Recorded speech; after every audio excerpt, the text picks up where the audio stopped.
Pass సంఖ్య 198 కొత్త దాంట్లో, పాత దాంట్లో 196, పాత పుస్తకంలో 765. మూడో సెల్లు 4వ సెల్లు పాత.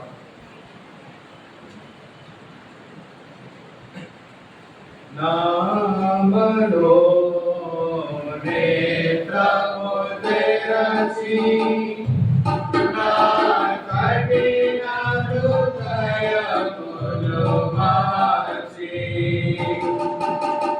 నామలో నేత్రము తెరచి నా కఠిన హృదయమును మార్చి, అంధకారములో నేనుండా, అంధకారములో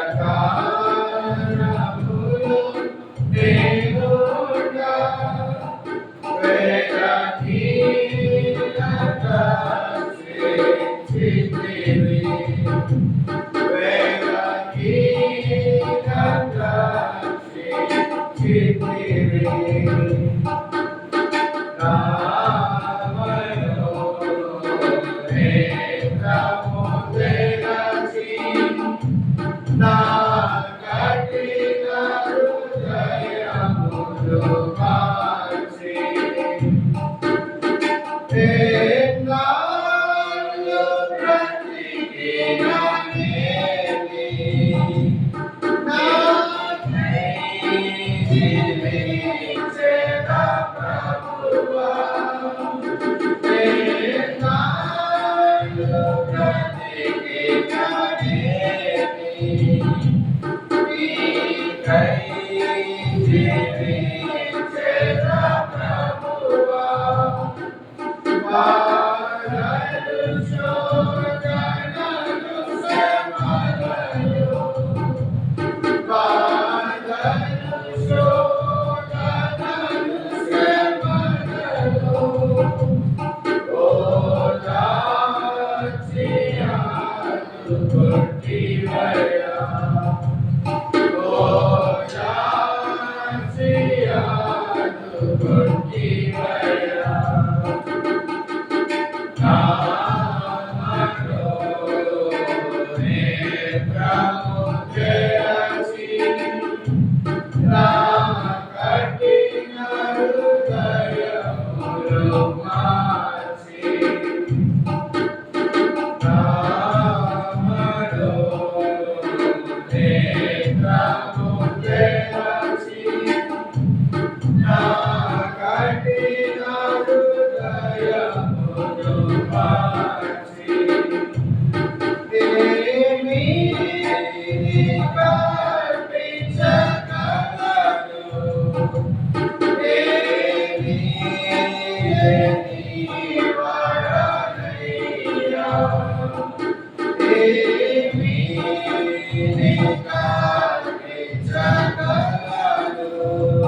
సమయంలో మనం బైబిల్ ఎత్తి పట్టుకొని బైబిల్ పాడుతున్నాం. భలే బాలే మాట బంగారు మాట బైబిల్లో మాట యేసు మాట. భలే బాలే మాట బంగారు మాట బైబిల్లో మాట యేసు మాట. నా జీవితాన నీ జీవితాన మరువని మాట యేసు మాట. నా జీవితాన నీ జీవితాన మరువని మాట యేసు మాట. భలే భలే మాట బంగారు మాట బైబిల్లో మాట యేసు మాట.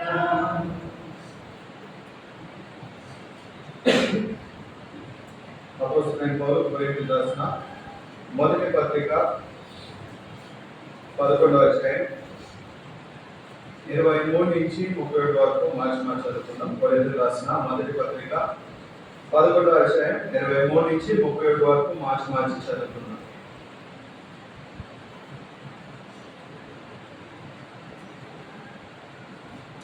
నేను మీకు అప్పగించిన దాన్ని ప్రభువును పొందితిని. ప్రభువైన యేసు తను అప్పగింపబడిన రాత్రి ఒక రొట్టెను ఎత్తుకొని కృతజ్ఞతాస్తుతులు చెల్లించి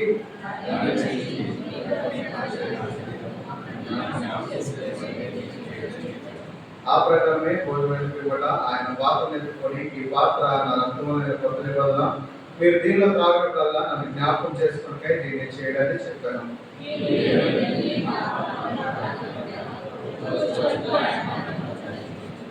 కాబట్టి ఎవడు అయోగ్యముగా ప్రభు యొక్క రొట్టెను తిననో లేక ఆయన పాత్ర పొంది త్రాగను వాడు ప్రభు యొక్క శరీరం గురించి రక్తం గురించి అపరాధి అగును.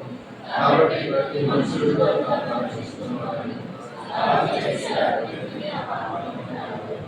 ప్రభు శరీరం అని వివేచింపగా తిని త్రాగువాడు తనకు శిక్ష మీద కలుగుడికే తిని త్రాగుతున్నాడు.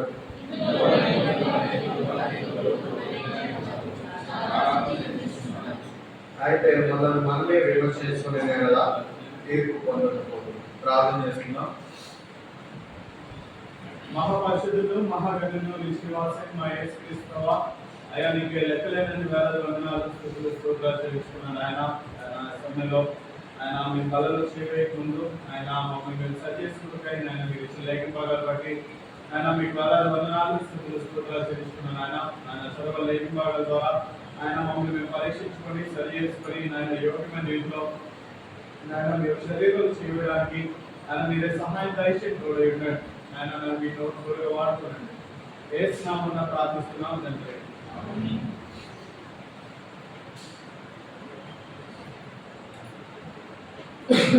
అలాగే సమయాలు రెండో సమయాలు 6వ అధ్యాయం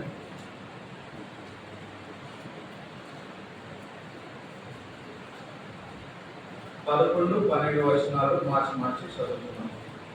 రెండో సమయాలు 6వ అధ్యాయం 11-12 వచనాలు మార్చి చదువుతున్నాం. యెహోవా మందసము 3 నెలలు గిత్తీయులకు ఓబేదోము ఇంటిలో ఉండగా యెహోవా ఓబేదోము అతని ఇంటి వారిని అందరినీ ఆశీర్వదించాను.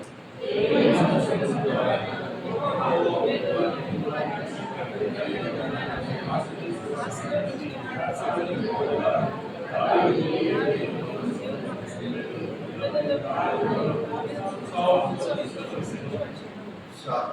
ఇక్కడ ఇక్కడ మనం చూస్తున్నాము మందసాన్ని మనం చూస్తూ ఉన్నాం. గత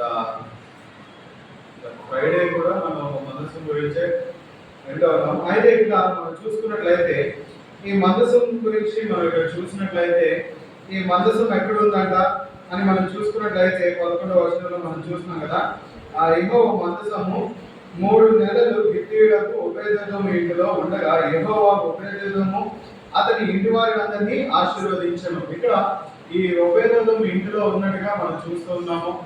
ఆ 3 నెలలు ఆయన ఉన్న ఆ మందసం ఉన్న సమయంలో ఏమవుతుంది అని మనం చూసుకున్నట్లయితే ఉపేదము ఇంకా అతని ఇంటి వారందరూ కూడా ఏమయ్యారు, ఆశీర్వదింపబడ్డారని మనం చూస్తున్నాం. ఈ విషయాన్ని ఈ ఉపేదము ఆశీర్వదింపబడతాడని మంచిగా సెటిల్ అవుతున్నాడన్న విషయం అది తెలిసింది. దావీదు తెలిసి ఏం చేశాడు, ఆ మందసాన్ని తీసుకెళ్ళిపోదామని చెప్పి ఎంతో చక్కగా ఆ మందసాన్ని తీసుకొని వస్తూ ఉంటాడు. ఇదే దావీదు ఒకనొక సిచ్యువేషన్ ఏమవుతాడు, ఆ మందసం విషయంలో భయపడుతూ ఉంటాడు. ఆ పై వచనం చదవండి, 9వ వచనం.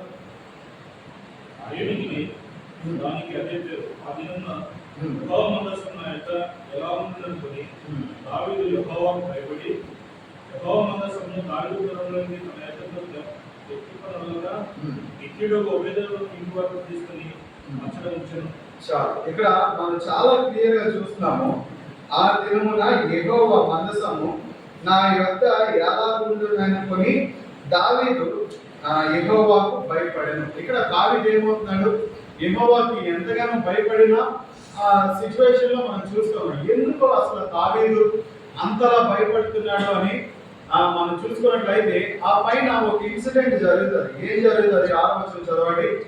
వారు కాపురం తలంతకు వచ్చినప్పుడు ఎట్లకు పాలు జారినందున చేయి చాపి దేవుని మందసం ఇక్కడ జరిగిన సిచ్యువేషన్ ఏమైందంటే దావీదు దేన్ని ఫాలో అయ్యాడు అని అనుకున్నట్లయితే అన్ని ఆచారాల్ని ఫాలో అయ్యాడు. ఏంటి అని అంటే ఆ మందసాన్ని ఎలా పడితే అలాగా తీసుకురాకూడదు. ఎలా తీసుకురావాలంటే దాన్ని యాజకులు మాత్రమే మోసుకొని రావాలి. కానీ ఇక్కడ ఏం చేస్తాడు అని అంటే దాన్ని ఏం చేస్తాడు, ఎడ్ల బండి మీద తీసుకొని వస్తాడు. అక్కడ ఆ సిచ్యువేషన్ ఏం జరుగుతుందంటే వారు నాకోను కళ్ళము దగ్గరకు వచ్చినప్పుడు ఎడ్లు కాలు జారినందున చేయి చాపి దేవుని మందసమును పట్టుకొనెను. ఇక్కడ ఏం చేస్తారు, ఎద్దు బండి మీద తీసుకుని వెళ్తా ఉన్నారు. ఇక్కడ నాకోను కళ్ళ దగ్గరికి వచ్చినప్పుడు ఏమైందంటే ఆ ఎడ్లు కాలు జారి ఆ ఎడ్లు ఆ బండి మీద నుంచి ఏమైపోతుంది, ఈ మందసం జారిపోతుంది. జారిపోయి కింద పడబోతుంటే ఏం చేశాడు, చేతి చాచి ఏం చేశాడు, దాన్ని పట్టుకున్నాడు. అక్కడ ఆయన చేసిన పని తప్ప రైట్, అసలు ఉజ్జా చేసిన పని అంటే అక్కడ మందసం పడిపోతుందని ఎంతో మంచిగా పట్టుకున్నాడు. ఆయన ఏమైపోయాడు, అక్కడికక్కడే చనిపోయాడు. ఎందుకు అని అంటే అది ఎవరికి బుద్ధి రావాలి, అక్కడ దావీదుకి బుద్ధి రావాలి. అది ప్రాపర్ ప్రొసీజర్ కాదు, ఆ మందసాన్ని తీసుకురావాల్సిన ప్రాసెస్ అది కాదు. ఈయన ఏం చేశాడంటే అన్ని ఆచారాలు ఫాలో అయ్యాడు. ఏం ఫాలో అయ్యాడు అని మనం చూసుకున్నట్లయితే ఈ మందసాన్ని తీసుకొచ్చే విషయంలో ఎక్కడి నుంచి తీసుకొస్తున్నాడంటే ఫిలిస్తీన్ దగ్గర నుంచి తీసుకొని వస్తుంది. అసలు ఈ మందసం ఫిలిస్తీన్ దగ్గరికి ఎలా వెళ్ళింది, ఇశ్రాయేల్ దగ్గర నుంచి ఫిలిస్తీన్ దగ్గరికి ఎలా వెళ్ళిందని మనం చూసుకున్నాం. ఒకసారి మొదటి సమయాలు 4వ గ్రంథం 4వ అధ్యాయం 3వ వచనం చదవండి. కాబట్టి జనులు కాలంలోని తిరిగి రాగా ఇశ్రాయేలీయుల పెద్దలు యెహోవా నేడు మనలను ఫిలిష్తీయుల ముందర ఎందుకు ఓడించెను, షిలోములో ఉన్న యెహోవా నిబంధన మందసమును మనకు తీసుకొని మన మధ్య ఉంచుకుందుకు రండి. అది మన మధ్య నుండి ఎడల అది మన శత్రువుల చేతిలో నుండి మనలను రక్షించునని. ఇక్కడ మనం చూసుకున్నట్లయితే ఇశ్రాయేలీయులు ఈ ఫిలిస్తీన్ల మీదకి యుద్ధానికి వెళ్తారు. యుద్ధానికి వెళ్తే అక్కడ భయంకరమైన ఓటం జరుగుతుంది. వీళ్ళు మళ్ళీ తిరిగి వెనక్కి వచ్చేసి ఎంతో చింతిస్తూ ఉంటారు. వీళ్ళందరూ గ్యాదర్ అయ్యి ఆ పెద్దలు అందరూ కూర్చొని ఏమనుకుంటారంటే అసలు మనం ఎందుకు ఓడిపోయాం, దేవుడు మన పట్ల ఎందుకు లేడు, మన పక్షాన అసలు ఎందుకు లేడు, మన ఫిలిస్తీన్ దగ్గర అసలు ఎందుకు ఓడిపోయామని చెప్పి అని వీళ్ళందరూ ఆలోచించుకొని ఏమనుకుంటారంటే వీళ్ళు ఒక అండర్స్టాండింగ్ వస్తారు. ఏం లేదు ఇక్కడ అన్ని ఉన్నాయి కానీ ఏం లేదు, దేవుడి మనసు లేదు. సో మనసు ఉంటే మనం గెలుస్తాం. ఇక్కడ మూడవ వచనం చివరి లైన్ లో మనం చూసుకున్నట్లయితే అది చాలు. ఇక్కడ అది మన మధ్య నుండి నేడా అది మన శత్రువుల చేతిలో నుండి మనలను రక్షించాలనుకునేది. అది మన మధ్య ఉన్నదంటే ఏమవుతుంది? మన శత్రువుల నుంచి మనల్ని ఎవరు రక్షిస్తారు? ఈ మనసు రక్షించేస్తుంది అని చెప్పి ఏం చేస్తారు? ఈసారి యుద్ధానికి వెళ్ళినప్పుడు ఈ మనసాన్ని కూడా పట్టుకొని వెళ్తారు. యాజకులు మోసుకొని ఏం చేస్తారంటే ఈ మనసాన్ని తీసుకొని యుద్ధానికి వెళ్తారు. ఈసారి ఏమవుతుందంటే ముందు జరిగిన వాటర్ కంటే భయంకరమైన వాటర్ ఏమవుతుంది? 30,000 మంది చనిపోతారు. ఈ మనసాన్ని మోసుకెళ్తున్న యాజకులు కూడా చనిపోతారు. అరే అసలు ఇది కూడా కాదు, ఏమవుతుంది? మళ్ళీ వీళ్ళందరూ ఏం చేస్తారు? ఈ మనసాన్ని కూడా ఫిలిస్తీన్లు ఏం చేస్తారు? వాళ్ళ దేశాన్ని పట్టుకెళ్ళిపోతారు. ఇక్కడ 10వ వచనం చదవండి. మొదటి సమయాలు 4. యుద్ధం చేయగల ఇశ్రాయేలు ఓడిపోయి అందరూ తమ దేశాలకు పరిగెత్తి వచ్చి అప్పుడు అత్యధికమైన వధ జరిగింది. ఇశ్రాయేలు 30,000 కావులను కూలేదు. మరియు దేవుని మందసం పట్టబడను. అధికమును ఓకే విలాసమును ఏలిక ఇద్దరు కుమారులు నలుగురు. ఇక్కడ ముందు జరిగిన ఓటమి కంటే భయంకరమైన ఓటమి ఏమవుతుంది? మందసాన్ని తీసుకెళ్ళినప్పుడు ఇంకా భయంకరంగా జరుగుతుంది. ఏమవుతుందంటే ఫిలిస్తీన్ చేతిలో ఇశ్రాయేలీయులు ఓడిపోతారు. అదొకటే కాకుండా భయంకరమైన వధ జరిగింది. అంటే 30,000 మంది చనిపోతారు. అది కాక ఏమవుతుంది? మందసం పట్టబడింది. అది కాక దీన్ని పట్టుకెళ్ళిన యాజకులు కూడా చనిపోతుంటారు. వీళ్ళకి మళ్ళీ అసలు దేవుడు మన పక్షాన ఎందుకు లేడు అని వీళ్ళు ఆలోచించినప్పుడు ఏంటి? ఇక్కడ సమూయేలు చెప్తూ ఉన్నాడు. మొదటి సమూయేలు 7వ అధ్యాయం 3వ వచనం చదవండి.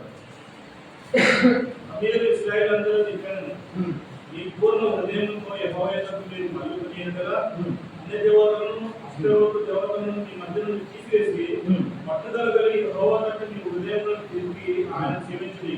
అప్పుడు ఆయన ఫిలిష్తీయుల చేతుల నుండి మిమ్మల్ని విడిపించును. చాలు. ఇక్కడ సమూయేలు ఏమని చెప్తారంటే, మీ సమూయేలు ఇశ్రాయేలీయులందరితో ఇట్లా నేను మీరు పూర్ణ హృదయంతో యెహోవా యొద్దకు మీరు మళ్ళుకొనిన ఎడల. ఇప్పుడు దాకా ఏం లేదు. వీళ్ళు ఇశ్రాయేలీయులు అంటే దేవుని ప్రజలు, దేవుని పిల్లలు. వీళ్ళు పూర్ణ హృదయం ఎట్లేదంట? ఎట్లయితే దేవుని వైపు మళ్ళుకొని లేదు. వీళ్ళు ఏం చేస్తున్నారు అని అంటే ఆ కింద లైన్ లో మనం చూసుకున్నట్లయితే వీళ్ళు ఏం చేస్తున్నారు? అన్య దేవతలను పూజిస్తూ ఉన్నారు. అంటే ఇటు అయితే యెహోవా దేవుడు రక్షిస్తాడు, లేదా ఈ అన్య దేవతలు రక్షిస్తారు. వీళ్ళు ఏం చేస్తున్నారు? ఈ రెండు పక్కల ఉంటూ అంటే రెండు దేవతల్ని పూజిస్తూ వీళ్ళకి ఇష్టానుసారంగా జీవిస్తూ ఏం చేస్తున్నారు? ఇశ్రాయేలీయులవి లేదంటే దేవుని ప్రజలమే, దేవుని పిల్లలు అని చెప్పేసి అనుకుంటున్నారు. కానీ వీళ్ళకి ఏం లేదు అంట అని చూసుకున్నట్లయితే అన్య దేవతల్ని పూజిస్తూ ఉన్నారు. వీరేం ఇట్లా పూర్ణ హృదయంతో దేవుని వైపు తిరిగేవారుగా లేరు. ఇంకా మనం చూసుకున్నట్లయితే అశ్వరోతు దేవతలను మీ మధ్య నుండి తీసివేసి పట్టుదల కలిగి యెహోవా తట్టు మీ హృదయములను తిప్పి ఆయనను సేవించుడి. పట్టుదల కలిగి ఏం చేయమంటున్నాడు? మీ హృదయాన్ని దేవుని తిప్పి మీరు దేవుని సేవించండి. ఇప్పుడు దాకా సేవిస్తున్నారు, లేదంటే దేవుని వైపు ఉన్నారు, దేవుని ప్రజలనే అనుకుంటున్నారు. కానీ ఏం లేదు, వీళ్ళకి అన్య దేవతలు పూజిస్తున్నారు, పట్టుదల లేదు. దేవుని పట్ల ఎటువంటి ఇంట్రెస్ట్ లేకుండా ఏం చేస్తారు? వీళ్ళు ఇవన్నీ చేస్తూ ఉన్నారు. అందుకని ఏమయ్యారంటే వీళ్ళు ఫిలిస్తీన్ చేతిలో ఓడిపోయారు. ఇప్పుడైనా మీరు ఇలా చేయండి అని చెప్పినప్పుడు దేవుడు ఎంత గొప్ప విజయాన్ని మీరు పట్టిస్తారు. అదే ప్రకారం మీరు చేస్తూ ఉంటారు. వీళ్ళు ఫిలిస్తీన్ మీద గెలిచే వాళ్ళు ఉంటారు. అసలు గెలిచిన తర్వాత ఈ మందసాన్ని తీసుకొని వస్తుండగా అంతకు మధ్యలో జరిగిన పరిస్థితి ఏంటంటే ఆ ఫిలిస్తీన్లు ఏం చేస్తారు? దీన్ని ఇదే ప్రొసీజర్ లో తీసుకొస్తారు. ఈ మందసాన్ని ఆ ఎదురుబండి మీద ఎలబెట్టాలగా తీసుకెళ్తూ ఉంటారు. దావీదు అనుకుంటూ ఉంటాడు, సరే వాళ్ళు తీసుకెళ్ళినప్పుడు ఏం అవ్వలేదు, మనం తీసుకెళ్ళినప్పుడు ఏమవుతుంది అని చెప్పి ఏం చేస్తాడు?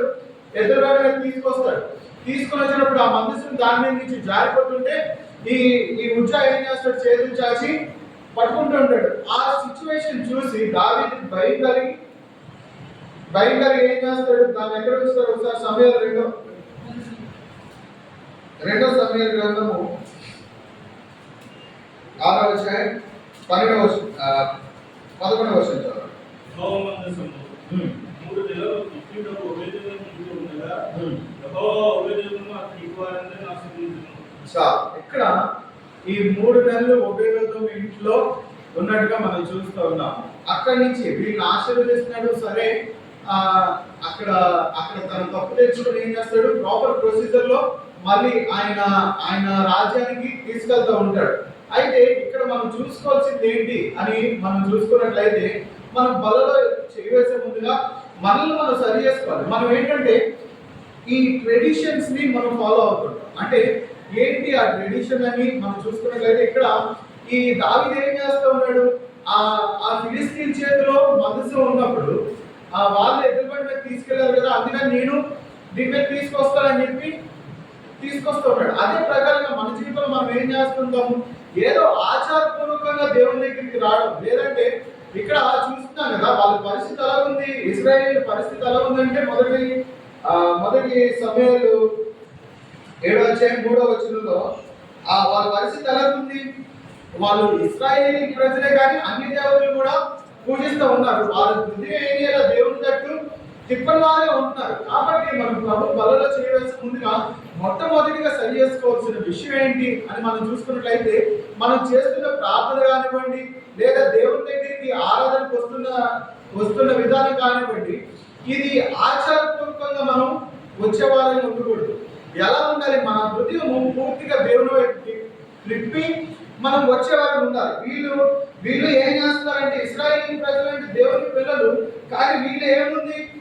ఇద్దరు దేవతలు పూజించే స్వభావం ఉంది. ఇక్కడ సమయాలు అంటున్నాడు కదా, ఆ సమయాలు ఇశ్రాయేలీలందరితో ఇట్లా, నేను మీ పూర్ణ హృదయంతో యెహోవా యొద్దకు మీరు మళ్ళుకొని ఎడల పూర్ణ హృదయంతో ఏం చేయాలి?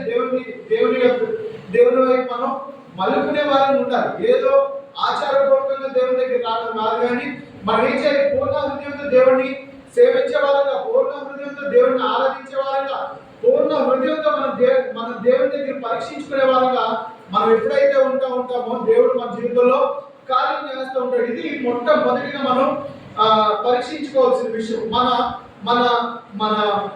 మన ఆత్మీయ జీవితం ఎలా ఉందనేది మనం పరీక్షించుకోవాలి. అంటే ఆచారపూర్వకంగా చేస్తామా, పూర్ణ హృదయంతో చేస్తామా అనే విషయాన్ని మనం పరీక్షించుకోవాలి. ఇంకా రెండవదిగా చూసుకున్నట్లయితే, ఇదే మొదటి సమయాలు 5వ అధ్యాయం 6-7 వచనాలు చదవండి. యెహోవా అష్షూరు వారి మీద భారం ఉంది.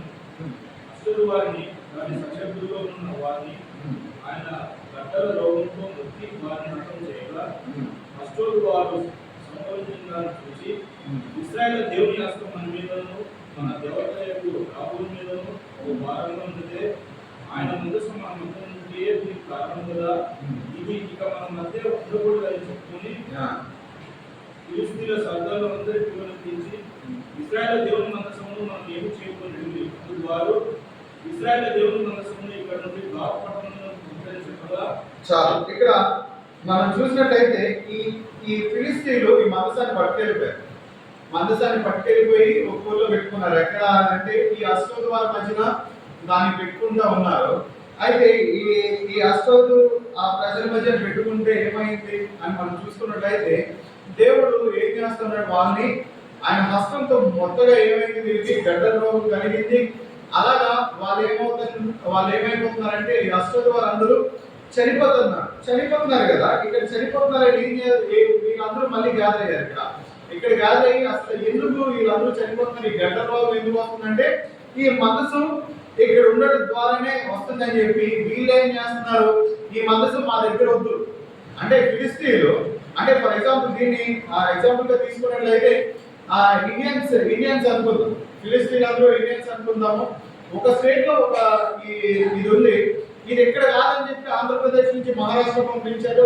ఇంకా అలాగే ఏమవుతుంది? స్టేట్ ఇది మొత్తం తిరుగుతూ ఉంది. ఇది ఎలా వెళ్తుంది అని మనం చూసుకున్నట్లయితే, అష్టోదు వారి దగ్గర నుంచి ఏం చేస్తారు? మళ్ళీ దీన్ని గాలి పంపిస్తూ ఉంటారు. అక్కడ గాలికి పంపించినప్పుడు మళ్ళీ అక్కడ అదే సేమ్ సిచ్యువేషన్ రిపీట్ అవుతూ ఉంటే వీళ్ళు అక్కడి నుంచి మళ్ళీ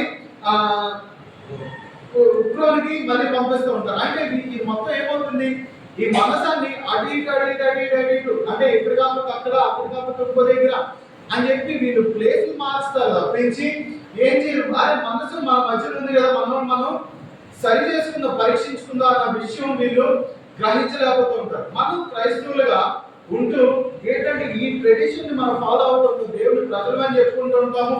మన దగ్గర దేవుడి వాక్యం ఉంటుంది, లేదంటే మనం దేవుని మందిరానికి విజిట్ చేస్తూ ఉంటాము. అనేక వాక్యాలు మనం వింటూ ఉంటాం. కానీ ఏంటంటే దేవుడు మొత్తినప్పుడు అంటే మన ఆత్మీయ జీవితం సరిగ్గా లేకుండా ద్వారా దేవుని మొత్తినప్పుడు ఏం చేస్తూ ఉంటాం, వద్దు ఇది నాకు ఇంకా బలలో చేయవేయవద్దు, లేదంటే దేవుని మందిరానికి వెళ్ళవద్దు, లేదా ప్రార్థన వద్దు అని చెప్పి మనం ఏం చేస్తుంటాం. ఈ అష్టద్వారా ఏం చేస్తున్నారు, వీళ్ళు ఏం చేస్తున్నారంటే ఈ మందసాన్ని తిప్పుతున్నారు. అంటే దేవుణ్ణే వదులుతున్నారు కానీ వాళ్ళ జీవితాన్ని మార్చుకున్నట్టుగా మనం చూడట్ల. ఒక విధంగా చూసుకున్నట్లయితే ఈ వాళ్ళు అదేంటది కణ అంటారు.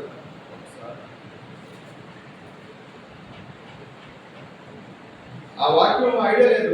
ఆ నిండుగా ప్రజలు ఏం చేస్తారంటే దేవుని ఉగ్రత వారి మీద ఉందని చెప్పి, అంటే ఆ దేవుని ఉగ్రత వారి మీద ఉందని చెప్పి తెలుసుకున్నప్పుడు వీళ్ళందరూ ఏం చేస్తారు, ఉపవాసం ఉండి దేవుడికి ప్రార్థన చేసినప్పుడు దేవుని ఉగ్రత పోతారు. దేవుడు ఈ గడ్డ రోగంతో మొట్టినప్పుడు వీళ్ళు ఏం చేయాలి, దేవునికి ఎంతగానో ప్రార్థించే వారు ఉండాలి, లేదంటే వాళ్ళని సరి చేసుకునే జీవితం వాళ్ళు ఉండాలి. కానీ వీళ్ళు ఏం చేస్తున్నారు, దేవుడే వద్దనుకుని ఏం చేస్తున్నారు, ఈ మనసాన్ని వేరే ప్లేస్కి పంపిస్తూ ఉంటారు. మనం కూడా మన జీవితంలో ఏం చేస్తూ ఉంటాము, దేవుడు ఏదైనా మనల్ని హెచ్చరించినప్పుడు అసలు మందిరానికి వద్దని అనుకుంటాము, లేదంటే బలలో చెయ్యి వేయకూడదని అనుకుంటాం. కానీ మన జీవితాన్ని మనం సరి చేసుకోవడానికి మనం యాక్సెప్ట్ చేయం. ఇది రెండోదిగా మనం తెలుసుకోవాల్సిన విషయం ఏంటి అని మనం చూసుకున్నట్లయితే మళ్ళీ మనం సరి చేసుకునే జీవితం మనలో ఉండాలి. ఇక్కడ ఈ రాజు ప్రజల ద్వారా మనం నేర్చుకోవాల్సింది ఏంటి అని అంటే మళ్ళీ మనం సరి చేసుకునే జీవితం. మూడవదిగా చూసుకున్నట్లయితే మొదటి సమయాలు 7వ అధ్యాయం మొదటి వచనం చదవండి, మొదటి 2 వచనాలు చదవండి. వచ్చి యెహోవా మందసమును తీసుకుని పోయి 100 ఏళ్ల నుండి మీనాకావు ఇంట చేర్చి దాన్ని కాపాడుటకే కుమారుడైన ఎలియాబును తీసుకుని మందసంలో ఇయ్యదాయిలో ఉన్న కాలము 20 సంవత్సరములు. ఇక్కడ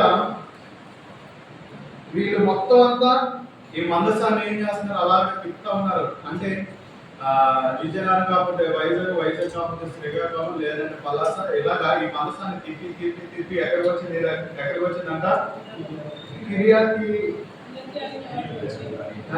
ఆ ఏరియాకి వచ్చింది. అక్కడికి వచ్చిన తర్వాత అక్కడ ఏం చేశారు, ఈ అభినాదాబు దగ్గర వాళ్ళ దగ్గర ఈ మందసాన్ని పెడతా ఉంటారు. ఈ మందసం ఎక్కడి నుంచి వీళ్ళు మళ్ళీ తీసుకొని వచ్చారు అని మనం చూసుకున్నట్లయితే ఎక్కడి నుంచి వచ్చింది, అభినాదాబు దగ్గర నుంచి మళ్ళీ ఇశ్రాయేల్ చేతిలోకి వస్తూ ఉంటది. అయితే ఇక్కడ మనం చూసుకోవాల్సింది ఏంటి అని మనం చూసుకున్నట్లయితే ఈ అభినాదాబు దగ్గర ఎన్ని సంవత్సరాలు ఉంది, ఇక్కడ 2వ వచనంలో మందసము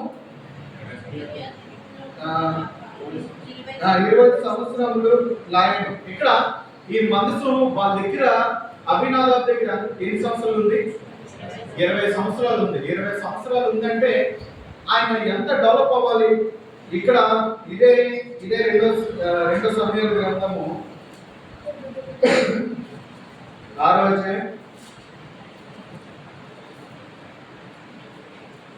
అధ్యాయం 12వ వచనం చదవండి. దేవుని మందసం ఉండడం వలన యెహోవా 11 నుంచి చదవండి. 2 సమయాలు 6:11. ఇంట్లో ఉండగా యెహోవా ఓబేదెదోమును అతని ఇంటి వారందరినీ ఆశీర్వదించాడు. చాలు. ఇక్కడ ఓబేదెదోము ఇంట్లో ఎన్ని నెలలు ఉంది, 3 మంత్స్ ఉంది.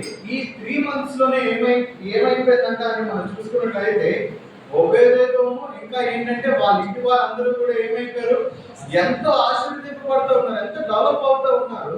కానీ ఇక్కడ చూసుకున్నట్లయితే అభినాదాబు దగ్గర ఎన్ని నెలలు ఉంది అని ఇక్కడ నెలలు కాదు, 20 సంవత్సరాలు ఉంది. 20 సంవత్సరాలు ఏముంది దేవుడి మనసు అభినాదాబు దగ్గర ఉంది, కానీ అక్కడ ఏం లేదు, ఆయన జీవితంలో ఎదుగుదల లేదు. ఎందుకు లేదు అని మనం చూసుకున్నట్లయితే ఆయన జీవితాన్ని సరి చేసుకునే విధానం లేదు, ఆయన జీవితాన్ని సరి చేసుకునే ఇది లేదు. ఇక్కడ చూసుకున్నట్లయితే ఇక్కడ ఈ ఒబేదోదోము దగ్గర ఉన్నప్పుడు మాత్రం 3 నెలల్లోనే ఆయన డెవలప్ అయ్యాడు, ఆయన్ని ఆశీర్వదించాడు, ఇంకా ఆయన ఇంటి వాళ్ళందరినీ కూడా దేవుడు ఆశీర్వదిస్తూ ఉంటాడు. అదే ప్రకారంగా మన జీవితంలో మనం చూసుకున్నట్లయితే రక్షణలోకి వచ్చి సంవత్సరాలు అయిపోతూ ఉంటాయి. ఫర్ ఎగ్జాంపుల్ చూసుకున్నట్లయితే రక్షణలోకి వస్తాం, రోజులు గడుస్తుంటే, నెలలు గడుస్తుంటే, ఇయర్స్ అయిపోతూ ఉంటాయి, కానీ మనకేముండదు, మన జీవితంలో ఆత్మీయ జీవితంలో మనం ఎదిగే వాళ్ళని కూడా దేవుడు మనల్ని ఆశీర్వదించేవాడు ఉంటాడు. ఎందుకనంటే మనం ఎక్కడో దగ్గర చేసే మిస్టేక్స్ లేదా మనం ఎక్కడో దగ్గర తప్పిపోతూ ఉంటాం. కాబట్టి ఇక్కడ ఈ సమయాలు చెప్తూ ఉంటాడు కదా, 7వ అధ్యాయం 3వ వచనంలో మనం చూస్తాం కదా, మీ హృదయం మీ పూర్ణ హృదయంతో యెహోవా యొద్దకు మీరు మళ్ళుకొని ఎడల మనం ఏం చేయాలి అంటే దేవుని విషయంలో ప్రతి విషయంలో కూడా పూర్ణ హృదయంతో దేవుడి వైపు మనం ఎప్పుడైతే మళ్ళుకుంటూ ఉంటామో, ఆయన వైపు ఎప్పుడైతే తిరుగుతూ ఉంటామో, ఇక్కడ ఈ ఒబేదోదోముని ఎలాగైతే ఆశీర్వదిస్తూ వచ్చాడో అదే ప్రకారంగా ఏం చేస్తుంటాడు, మళ్ళీ కూడా ఆశీర్వదిస్తూ ఉంటాడు. మనం రక్షణలోకి రావడం కాదు ఇంపార్టెంట్, లేదంటే ఇన్ని సంవత్సరాలు అయింది మనం రక్షణ తీసుకొని, లేదంటే ఆ బలలో ఇన్ని సంవత్సరాల నుంచి చేయవలసిన అన్న విషయం మ్యాటర్ కాదు. అక్కడ మన జీవితాల్లో ఎదుగుదల ఉండాలంటే మన జీవితాన్ని మనం సరి చేసుకునే స్వభావం ఉండాలి. ఇక్కడ ఏంటంటే ఇంకా ఎక్కడ మనం తప్పిపోతున్నాం, ఇంకా ఎక్కడ మనం తప్పు చేస్తూ ఉన్నాం, లేదా ఇంకా మనం ఎక్కడ సరి చేసుకోవాలనేది మనం ఎప్పుడైతే గ్రహిస్తామో మన జీవితాన్ని దేవుడు అత్యధికంగా ఆశీర్వదించేవాడుగా ఉంటాడు. ఒక దగ్గర ఈ వాక్యం ఉంటుంది, ఒకసారి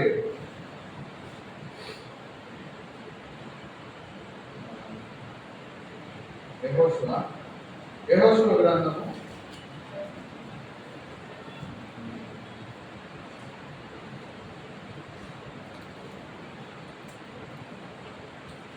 7వ అధ్యాయం 13వ వచనం చదవండి. నీవు లేచి నదులను శుద్ధపరిచి వాటితో అలాగ చెప్పు, రేపటికి మిమ్మల్ని మీరు పరిశుద్ధపరచుకొనుడి. ఇశ్రాయేలు దేవుడైన యెహోవా సెలవిచ్చినది ఏమనగా, ఇశ్రాయేలులారా, మీ మధ్య శాపగ్రస్తమైన తప్పుడు కలదు. మీరు దానిని మీ మధ్య నుండి ఉండకుండా నిర్మూలన చేయవద్దు. మీ శత్రువుల ఎదుట మీరు నిలవలేదు. ఇక్కడ మనం చూసుకున్నట్లయితే ఇశ్రాయేలులారా, మీ మధ్య శాపగ్రస్తమైనది ఒకటి కలదు. ఇశ్రాయేలీయులకి ఏమని చెప్తున్నాడు, మీ మధ్యన ఏముంది, శాపగ్రస్తమైన ఒకటి ఉంది.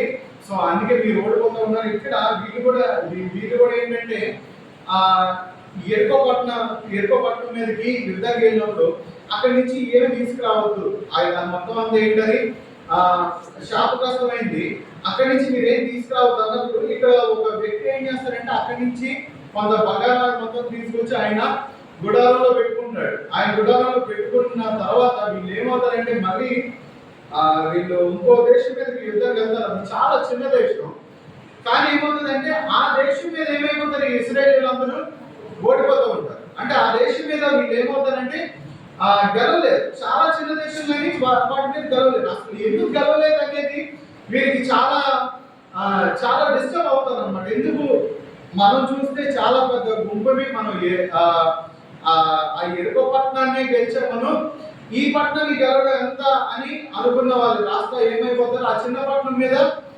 గెలవలేకపోతారు. అప్పుడు దేవుడు వాళ్ళతో మాట్లాడితే ఏమని మనం చూసుకున్నట్లయితే, ఇశ్రాయేలులారా, మీ మధ్య శాపగ్రస్తమైనది ఒకటి కలదు. మీరు దానిని మీ మధ్య నుండకుండా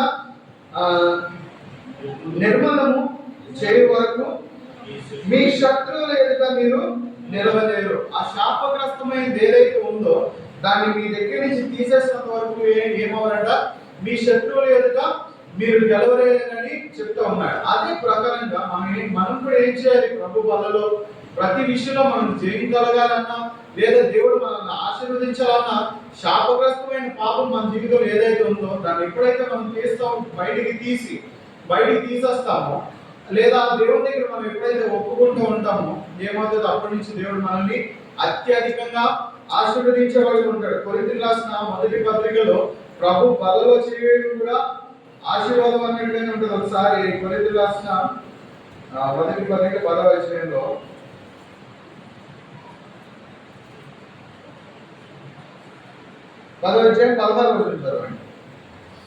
మనం జీవించు అసలు పాపంలోనే కాకుండా క్రీస్తు రక్తంలో పాలు పుచ్చుకుంటే కదా మనము నిలిచినట్టే క్రీస్తు శరీరంలో పాలు పుచ్చుకుంటే కదా.